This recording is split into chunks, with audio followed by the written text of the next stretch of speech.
Hello বন্ধুরা, শ্রাবণীর Bengali কিচেনে সবাইকে স্বাগত।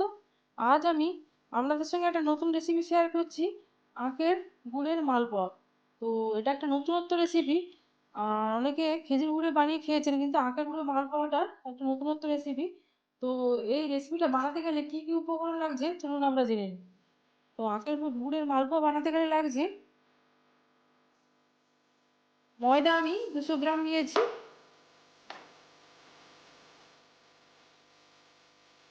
রিফাইন তেল নিয়েছি,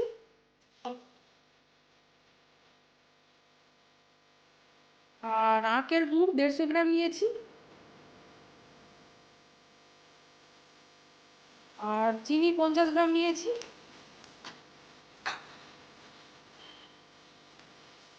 আটা নিয়েছি, আটা 50 গ্রাম নিয়েছি। আপনারা আটা নাও দিতে পারেন, আটাটা দিলে একটু নরম ভাব আসবে। সুজি 200 গ্রাম নিয়েছি, 200 ময়দা, 200 সুজি। আর এটা আম আদা, আপনারা এমনি আদাতেও বানাতে পারেন।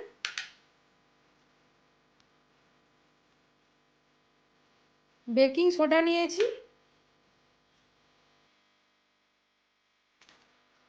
ঘি নিয়েছি,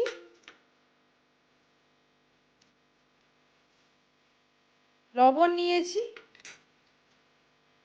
আর জলটাকে আমি হালকা উষ্ণ গরম করে নিয়েছি। গরম জল দিয়ে আমি মাখাবো, আপনারা হালকা গরম দুধেও মাখাতে পারবেন। গরম জলে মাখালে পিঠাটা খুব নরম হয়। আমি ময়দাটা প্রথমে নিয়ে নিলাম, এর মধ্যে 200 গ্রাম ময়দার মধ্যে 50 গ্রাম আটা দিয়ে দিলাম,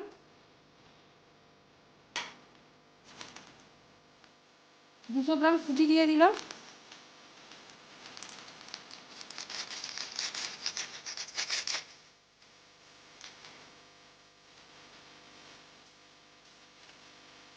লবণ 1 চামচ, আর হাফ চামচ লবণ দিলাম,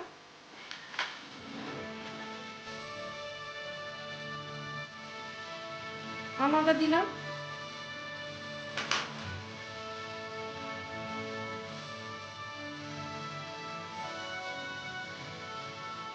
আর ছোটো চা চামচের বেকিং সোডা 1 চামচ দিলাম।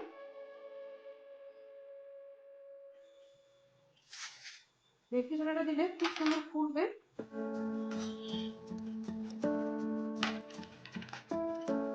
এইবার চিনিটা আমি দিয়ে দিলাম 50 গ্রামের মতো।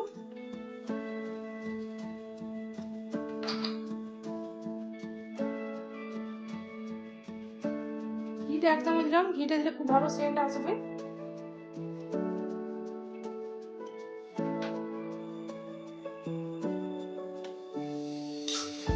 এবার আমি আখের গুড়টা দিলাম।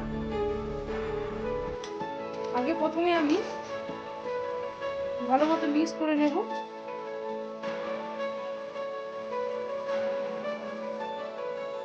মিক্স করার পর হালকা হালকা আমি গরম জল দেবো। আখের গুড়টা আমি পরে দিচ্ছি, অল্প অল্প করে গরম জল দিলাম।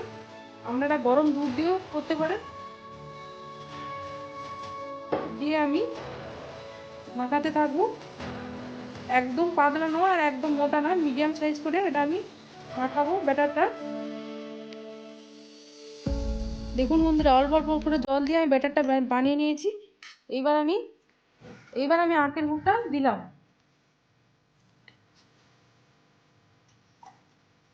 আখের গুঁড়ো আমি 150 গ্রামের মতো দিলাম, আর চিনি 50 গ্রামের মতো দিলাম। আখের গুঁড়ো মালপোয়া খেতে খুবই ভালো লাগে।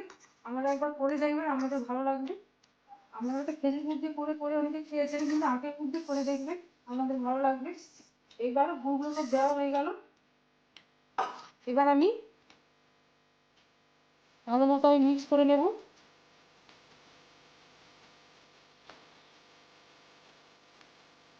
মিক্স করা হয়ে গেছে। এটা আমি 1 ঘন্টার জন্য আমি রেস্টে রাখবো। বন্ধুরা, আমি 1 ঘন্টা করে রেখেছি।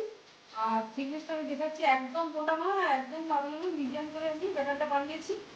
একদম পাতলা হলে ছাড়তে সুবিধা, আর একদম মোটা হলে ছাড়তে অসুবিধে। এইবার কড়াইটা বসিয়ে দিলাম।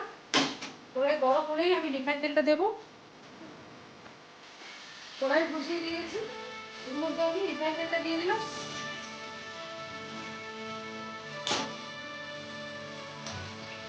দিয়ে আমি তেলটাকে ভালো মতো গরম হতে দেবো। গরম হয়ে আমি মালপোয়া আমরা ছাড়া শুরু করবো। তেলটা গরম হয়ে গেছে, আর গ্যাসের ফ্লেমটাকে মিডিয়ামে রেখেছি। তেলটাকে আমরা ভালো মতো গরম করে ছাড়বেন। এইবার আমি এই চামচ দিয়ে অল্প অল্প করে তুলবো আর গোল গোল করে আমি ছাড়বো।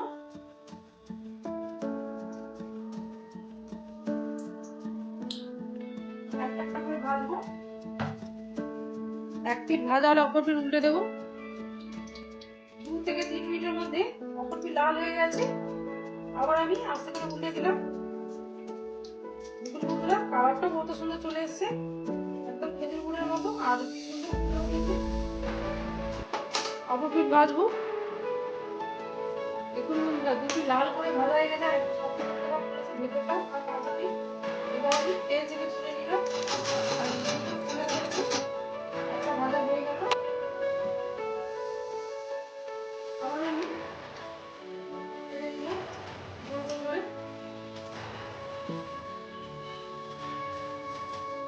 আর একটা আমি তুলে দিলাম। দুটো করে ভাজা থাকবে একসঙ্গে। এক পিঠ ভাজা হলে অপর পিঠ উল্টে দেবো। এক পিঠ ভাজা হয়ে গেছে, অপর পিঠ উল্টে দিলাম। বেশিক্ষণ আমি এটাকে ভাজবো না, হালকা লাল হলেই আমি তুলে নেবো। আরো 2 মিনিটের মতো ভাজবো। অপর পিঠ উল্টে দিয়েছিলাম, ভাজা হয়ে গেছে। এবার আমি তুলে নিলাম।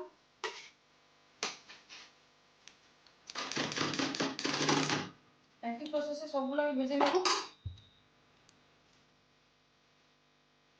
2 পিঠ লাল করে ভেজে নিয়েছি। এবার আমি তেল থেকে তুলে নিলাম।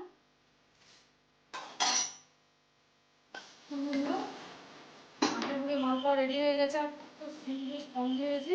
আপনারা এইভাবে বানাবেন, আমাদের ভালো লাগবে। আর যদি ভিডিওটা ভালো লেগে থাকে তাহলে আমরা লাইক করুন, শেয়ার করুন, কমেন্ট করুন, রেসিপিটা সাবস্ক্রাইব করুন। Thanks for watching.